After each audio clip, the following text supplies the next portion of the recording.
नमस्कार। आपके YouTube channel सेविकाओं की आवाज़ में आपका स्वागत है। बहनों, आंगनबाड़ी सेविकाओं के लिए सेविकाओं की आवाज़ चैनल से हमेशा सही निर्देश और सही जानकारी दी जाती है, वो भी लेटर या किसी प्रूफ के साथ। तो आज जो हम जानकारी देने वाले हैं वो बहुत ही अहम है आप सभी सेविका बहनों के लिए। तो जानकारी क्या है, कितने बच्चों की उपस्थिति पर कौन सी कार्रवाई होगी सेविकाओं पर, इसका दिशा निर्देश ICDS निदेशालय से बहुत पहले जारी किया गया था, लेकिन आज भी हमारी बहनें इसके अभाव में या इसकी जानकारी हमारी LS को भी नहीं है, सही तरह से CDPO को भी नहीं है। गाइडलाइन सही से नहीं करने के कारण हमारी सेविकाएं बहनों पर बहुत सारी कार्रवाई होती है। कुछ कार्रवाई नालंदा जिले में हुई है, उसके बारे में मुझे खबर मिली है, मैं उसे भी दिखाऊंगी। लेकिन आज मैं जो अहम जानकारी इस वीडियो के माध्यम से देने वाली हूँ वो है कि कितने प्रतिशत बच्चों की उपस्थिति पर आंगनबाड़ी बहनों पर कौन सी कार्रवाई करने का निर्देश ICDS विभाग से दिया गया है। तो चलिए हम वीडियो शुरू करते हैं, लेकिन इससे पहले अगर आप हमारे चैनल पे नए हो तो चैनल को सब्सक्राइब कर लें। पूरी जानकारी के लिए वीडियो के अंत तक बने रहें। वीडियो अच्छा लगे तो शेयर, कमेंट और लाइक जरूर करें। तो चलिए बताते हैं हम कितने प्रतिशत उपस्थिति पर क्या कार्रवाई हो सकती है। कि यह लेटर प्रोग्राम शाखा ICDS बिहार शरीफ का है, लेकिन यह लेटर बहुत ही महत्वपूर्ण है। जिला प्रोग्राम पदाधिकारी ने बाल विकास परियोजना पदाधिकारी को बताया है कि कितने बच्चे रहने पर क्या होगा। ये लेटर कब लिखा गया है ये देखिए कि विषय 24/9/24 को केंद्र का जो निरीक्षण किया गया है उसी के संबंध में दिशा निर्देश है। प्रधान सचिव बिहार पटना के पत्रांक 170 दिनांक 20/1/2017 में ही यह लेटर आया था, जिसमें देख सकते हैं आप कि क्या निर्देश था बच्चे की संख्या पर, उसके बारे में बताया गया है। और ये इस आधार पर बताया गया है क्योंकि जब 24 को निरीक्षण किया गया था तो आंगनबाड़ी केंद्र माधोपुर केंद्र कोड संख्या 12 का निरीक्षण किया गया। निरीक्षण में केंद्र पर 30 बच्चे पंजीकृत थे, जबकि 14 बच्चा उपस्थित पाया गया। बच्चों की उपस्थिति से ऐसा प्रतीत होता है कि केंद्र संचालन में सेविका का कोई दिलचस्पी नहीं है। तो इसी पर वो जानकारी दी है कि जो मार्गदर्शन है ICDS निदेशक का विभाग का, उसके बारे में कि प्रासंगिक पत्र द्वारा निर्गत आंगनबाड़ी केंद्र संचालन दंड निरूपण मार्गदर्शिका कि मतलब क्या दंड दिया जाएगा बच्चे की संख्या पर। मार्गदर्शिका में निहित प्रावधान यह है कि नामांकित बच्चों की 100% से कम उपस्थिति तथा 100% से 75% से कम उपस्थिति पाए जाने पर, यानी कि अगर 75% से कम उपस्थिति होगा तो महिला पर्यवेक्षिका द्वारा संबंधित सेविका को नामांकित बच्चों की 100% उपस्थिति सुनिश्चित कराने हेतु निर्देशित किया जाएगा। यानी निरीक्षण में लिखा जाएगा कि 100% उपस्थिति सुनिश्चित किया जाए। अनुपस्थिति के कारणों की पड़ताल पर सेविका का सहयोगात्मक पर्यवेक्षण करते हुए मार्गदर्शन किया जाएगा। अगर बच्चे की उपस्थिति 50% से कम हो तो महिला पर्यवेक्षिका द्वारा सेविका को स्पष्टीकरण की मांग की जाएगी। स्पष्टीकरण संतोषप्रद नहीं होने पर सेविका को चेतावनी दी जाएगी, जिसकी प्रति संबंधित वार्ड सदस्य पंच को भी प्राप्त करना है। यानी महिला अगर सेविका के केंद्र पर 50% नामांकित बच्चे का से कम अगर उपस्थिति पाया गया तो उस पर स्पष्टीकरण करना है। लेकिन ICDS निदेशालय के देख सकते हैं आप पत्रांक जो है 24/47 ये 2018 को जारी किया गया था, जिसमें निर्देश था कि निरीक्षण के दौरान यदि दैनिक बच्चों की उपस्थिति में कमी पाई जाएगी तो दैनिक पोषाहार से कटौती की जाएगी एवं THR वितरण में कमी की जाएगी।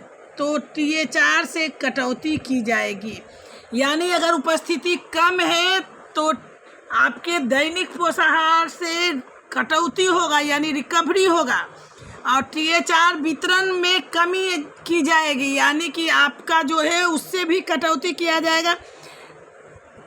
रिकवरी नहीं भी हो तो आपके कटौती का मतलब हुआ आपकी बच्चों को, अगर 30 बच्चों की आपकी उपस्थिति पंजी में दर्ज है तो उसमें कटौती करके आपको 20-25 कर दिया जाएगा, यानी पोषाहार कम बच्चों के लिए उपलब्ध कराया जाएगा, THR वितरण कम बच्चों के लिए उपलब्ध कराया जाएगा। यही कार्यालय ICDS द्वारा मार्गदर्शिका दिया गया है सेविकाओं के आंगनबाड़ी केंद्र पर बच्चों की उपस्थिति को लेकर। तो एक बार मैं फिर बता दूं कि अगर आंगनबाड़ी केंद्र पर 75% से कम बच्चे हैं तो निरीक्षण में निर्देश दिए जाने का मापदंड है, लेकिन अगर 50% से कम है तो आप पर स्पष्टीकरण होगी, और अगर 50% से भी कम है तो आपको स्थिति जो कमी पाई जाएगी तो दैनिक पोषाहार में कटौती की जाएगी और THR वितरण में भी कमी की जाएगी, यानी आपका पोषाहार घटा दिया जाना है। लेकिन यहाँ कहीं चयन मुक्ति की अनुशंसा की बात नहीं कही गई है बच्चों की उपस्थिति कमी के कारण। इसीलिए मैं बार बार आप लोगों से अनुरोध कर रही हूँ, केंद्र को बंद न रखें। बच्चों की उपस्थिति में आप पर 2 ही कार्रवाई हो सकती है। 75% से कम है, आपको निरीक्षण में लिखा जाएगा कि बच्चों की संख्या बढ़ाएं। 50% से कम है तो आप पर स्पष्टीकरण होगी, लेकिन बच्चों की संख्या बहुत ज़्यादा कम है तो आपके THR और दैनिक पोषाहार की राशि में कटौती की जाएगी, लेकिन चयन मुक्त नहीं किया जाएगा। लेकिन जब आपका आंगनबाड़ी केंद्र बंद है तो आपको चयन मुक्त किया जा सकता है, क्योंकि आप बिना छुट्टी के, बिना किसी कारण के आंगनबाड़ी केंद्र को बंद नहीं रख सकती हैं, जो नियम के विरुद्ध है और आप पर कार्रवाई तय है। इसलिए मैंने कहा है कि दर्जनों सेविकाओं पर कार्रवाई होगी। जितने भी केंद्र बंद पाए गए हैं, मैं आपको दिखा दूं, बिहार शरीफ, नालंदा की ही बात करती हूं मैं, बिहार शरीफ की। तो देखिए बिहार शरीफ में कितने पर केंद्र बंद पाए गए हैं, आप देख सकते हैं। यहाँ भी जो जांच हुआ है उसके बाद यहाँ आप देखिए कि श्रीमती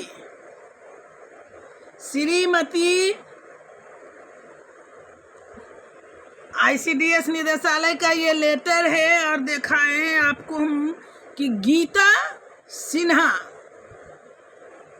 परियोजना कराय परसुराय की सेविका पर स्पष्टीकरण हुआ है। कारण क्या है ये देखिए, 24 के निरीक्षण का ही बात है कि 24/9 को आपके केंद्र का निरीक्षण प्रखंड विकास पदाधिकारी कराय परसुराय द्वारा किया गया। आप बिना किसी सूचना के केंद्र से अनुपस्थित पाई गई। महिला पर्यवेक्षिका से पूछने पर बताया गया कि कार्यालय में अवकाश का आवेदन प्राप्त नहीं है। सुनैना देवी अध्यक्ष पोषाहार द्वारा बताया गया कि मैं अपने घर से खाना बनाकर केंद्र पर लाती हूँ। एक छोटे से कमरे में 9 बच्चे बैठे थे। केंद्र पर बोर्ड टंगा हुआ नहीं था, जिससे पता नहीं चलता है कि केंद्र का क्या नाम है। इतनी सारी अनियमितता थी और इसके लिए कार्यालय से स्पष्टीकरण किया गया है कि क्यों नहीं आपका चयन रद्द कर दिया जाए। आंगनबाड़ी केंद्र बंद रखना सबसे बड़ा। दूसरा लेटर आप देख सकती हैं, ये है स्पष्टीकरण नगर नौसा नालंदा परियोजना का, जिसमें श्रीमती नीलम कुमारी आंगनबाड़ी सेविका और श्रीमती नीरू देवी आंगनबाड़ी सहायिका, केंद्र तीना कोड संख्या 45 की सेविका पर भी स्पष्टीकरण हुआ है, जिसमें कहा गया है कि 24/9 को आपके केंद्र का निरीक्षण अंचला अधिकारी नगर नौसा द्वारा 9:20 बजे पूर्वाह्न किया गया। बिना किसी सूचना के केंद्र बंद पाया गया, जिसके कारण केंद्र का जांच नहीं हो पाया। 7/10 को अब देखिए इनका भी केंद्र बंद पाया गया, जबकि सितंबर माह में आंगनबाड़ी केंद्र 7:30 बजे खुलना था और 9:20 में आंगनबाड़ी केंद्र बंद है। ऐसे में सेविका को चयन मुक्त कार्रवाई प्रारंभ की जाए सूचना केंद्र बंद रखने के आरोप में। तो केंद्र बंद रखने के बाद ऐसा कार्रवाई होना तय ही है, वो भी बिना किसी सूचना के। आप देख सकती हैं यह कतरी सराय नालंदा है गिरियक परियोजना का, श्रीमती गीता कुमारी और सहायिका पुष्पा देवी। ये भी आप देख सकते हैं प्रखंड विकास पदाधिकारी के द्वारा औचक निरीक्षण किया गया। निरीक्षण में केंद्र बिना किसी कोई पूर्व सूचना के बंद पाया गया। केंद्र पर आप दोनों अनुपस्थित पाई गई।